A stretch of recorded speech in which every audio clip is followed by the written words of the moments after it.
আগের দিন ছিল ঝিঙে আর আজকে পটল। না, আমায় দোষ দিয়ে কোনো লাভ নেই, কারণ সারা কলকাতার বাজারে এই ঝিঙে, পটল, ঢ্যাঁড়স আর কুমড়ো ছাড়া কিছুই পাওয়া যাচ্ছে না এই গরমে। তাই আজকে থাকছে পটলের একটা পদ। তা প্রথমে কড়াইতে সর্ষের তেল গরম করে নিয়েছি। আমি মোটামুটি 3 টেবিল চামচ মতো সর্ষের তেল দিয়েছি। তেলটা ভালো করে গরম করে নিয়ে তার মধ্যে দিয়ে দিচ্ছি আগে থেকে কেটে রাখা 2টো মিডিয়াম সাইজের আলু। মাছের ঝোলে দিলে আলু আমরা যেভাবে কাটি আমি সেই রকমভাবেই আলুগুলো কেটেছি, তবে তার থেকে সামান্য একটু পাতলা করে। এবারে আলুগুলোকে ভেজে নেব যতক্ষণ না পর্যন্ত আলুগুলো বেশ একটু সোনালি সোনালি হয়ে যাচ্ছে। আলুগুলোতে যখন সোনালি রং ধরতে শুরু করবে তখন আলুগুলোকে তুলে রাখবো একটা পাত্রের মধ্যে। এবারে তেলের মধ্যে ভেজে নিচ্ছি আগে থেকে কেটে রাখা পটল। পটলগুলোকেও আমি একইভাবে লেন্থ ওয়াইজ কেটেছি। আগে খোসা ছাড়িয়ে ভালো করে ধুয়ে নিয়েছিলাম, তারপরে পটলগুলোকে সরু সরু করে লম্বা লম্বা করে কেটে নিয়েছি।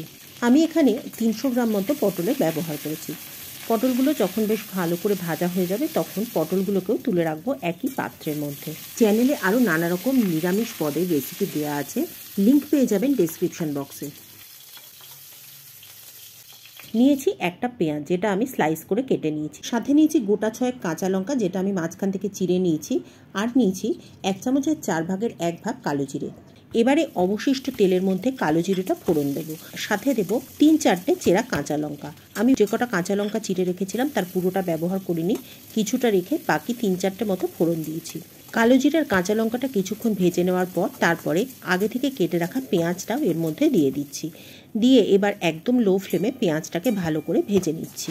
পেঁয়াজটা ভাজা হতে থাক, ততক্ষণে তৈরি করে নেব মশলাটা। নিয়েছি 1/4 কাপ চিনেবাদাম। চিনেবাদামটা আমি কাঁচা চিনেবাদাম নিয়েছি, যদি ভাজা চিনেবাদাম নেন তাহলে আগে থেকে একটু ভিজিয়ে রাখবেন। এবারে চিনেবাদামটাকে সামান্য একটু জল দিয়ে খুব মিহি করে একটা পেস্ট বানিয়ে নিচ্ছি। খোসা ছাড়ানোর খুব একটা দরকার পড়ে না, আমি তো খোসা ছাড়াইনি। আপনার যদি মনে হয় তাহলে জলে ভিজিয়ে রেখে খোসা ছাড়িয়েও পেস্ট বানাতে পারেন। এদিকে পেঁয়াজটাও আমার ভাজা হয়ে গেছে। এবারে এর মধ্যে আগে থেকে ভেজে রাখা আলু আর পটলগুলো দিয়ে দিচ্ছি, সাথে দিচ্ছি বাদামের পেস্টটা। এবার মিনিট খানেক চড়া আছে বাদামের পেস্টটা দিয়ে পটল আর আলুগুলোকে ভেজে নিচ্ছি। ভেজে নেওয়ার পর এবার আগুনটা কমিয়ে এর মধ্যে দিয়ে দেবো 1 চামচের 4 ভাগের 1 ভাগ হলুদ গুঁড়ো আর স্বাদ মতো নুন। সাথে দেবো সামান্য একটু চিনি। এই ধরনের নিরামিষ রান্নায় একটু চিনি দিলে খেতে ভালো লাগে, তাই জন্য আমি চিনিটা দিচ্ছি। তবে আপনি যদি চিনি না খান তাহলে চিনিটাকে স্কিপ করতে পারেন। এবারে সমস্ত কিছু দিয়ে খুব ভালো করে কষিয়ে নিতে হবে। এই কাজটা একটু ধৈর্য সাপেক্ষ এবং আগুনটা কম রেখেই করতে হবে, যেহেতু বাদামের পেস্ট যদি সমানে নাড়াচাড়া না করা হয় তাহলে কিন্তু তলা থেকে বাদামের পেস্টটা পুড়ে যায়। 2-3 মিনিট বাদামের পেস্টের সাথে পটল আর আলুটা ভেজে নেওয়ার পর তারপর এর মধ্যে দিয়ে দেব বাকি চেরা কাঁচা লঙ্কাগুলো আর সাথে দেব পরিমাণ মতো সামান্য একটু জল। সব কিছু দিয়ে একবার ভালো করে মিশিয়ে নিচ্ছি। তারপরে এটাকে ফুটতে দেব যতক্ষণ না পর্যন্ত এগুলো সব কিছু সিদ্ধ হয়ে আসছে।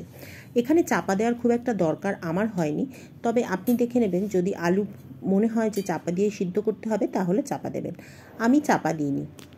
যেহেতু আলু আর পটল দুটোই খুব পাতলা করে কাটা ছিল তাই ভাজার সময় অনেকটাই সিদ্ধ হয়ে গিয়েছিল, সেই জন্য চাপা না দিয়েও এটা খুব ভালোভাবে সিদ্ধ হয়ে গেছিল। সমস্ত কিছু সিদ্ধ হয়ে গেছে, এবার এটাকে নামিয়ে নিচ্ছি। রেসিপিটা অত্যন্ত সাধারণ, তবে গরমের দিনে খাওয়ার জন্য একদম পারফেক্ট। বাড়িতে ট্রাই করবেন আর কমেন্ট করে জানাবেন কেমন লেগেছে। ভিডিওটা দেখে যদি ভালো লাগে তাহলে লাইক করে একটা শেয়ার করে দেবেন, আর যদি চ্যানেলে নতুন হন তাহলে চ্যানেলটি সাবস্ক্রাইব করে পাশে থাকা বেল বাটনটি ক্লিক করে দেবেন, এতে ভিডিওর নোটিফিকেশন আপনার কাছে পৌঁছে যাবে। আর যদি ফেসবুক পেজ থেকে দেখেন তাহলে পেজটিকে ফলো করে নেবেন। সমস্ত তরকারিটা আমি ঢেলে নিয়েছি একটা সার্ভিং বোলের মধ্যে। এবার ওপর থেকে দিয়ে দেবো আরও কয়েকটা কাঁচা লঙ্কা। এই কাঁচা লঙ্কাগুলোতে ঝাল হবে না, কিন্তু খুব সুন্দর একটা ফ্লেভার হবে। ওপর থেকে দিয়ে দেবো 2 চা চামচ মতো কাঁচা সর্ষের তেল। এই দুটো অবশ্যই দেবেন, তাহলে এটার ফ্লেভারটা খুব ভালো লাগে। তাহলে আজ এ পর্যন্তই। পরের দিন আবার দেখা হবে নতুন রেসিপি নিয়ে নতুন ভিডিওতে। ততদিন সকলে ভালো থাকবেন এবং সুস্থ থাকবেন।